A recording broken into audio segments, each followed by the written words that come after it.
Здравейте, аз съм Илиян Томанов и днес ще ви покажа как правилно да изпълните техниката фронт кик или по корейска терминология апчаги. Първо важно нещо е кракът, с който изпълняваме ударът, да минава максимално близко до другия крак, до опорния крак. Тоест това нещо. Хоп, хоп, максимално близко. Не от тук, не от тук, максимално близко.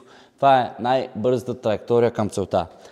Следващо важно нещо. Кракът, с който изпълняваме техниката, излиза напълно свит. Не изпънат, не полуизпънат, напълно свит. Тоест това нещо. Хоп. Хоп.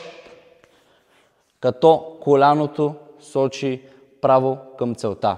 Второто много важно нещо при изпълнение на тази техника е тазът. Тазът и вкарването на тазът в техниката е и изворът на силата при този удар. Когато не вкарате таза, няма да имате сила. Когато вкарате таза, имате сила. Нагледно ще се обърна, за да ви покажа. Както се разбрахме, крака излиза свит. В момента на разгъването трябва да се случи ето това нещо. Хоп! Хоп! Елементарно. Хоп! Третото важно нещо. Ударната повърхност на този удар е възглавничката на пръстите, а не петата. Запомнете това. Възглавничката на пръстите, не петата. Първо, коляното излиза максимално близко до опорния крак и кракът е свит. В момента на разгъване вкарваме таза и ударната повърхност е възглавничката на пръстите.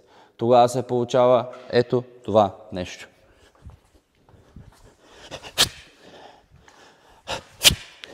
Показвам ви настрани.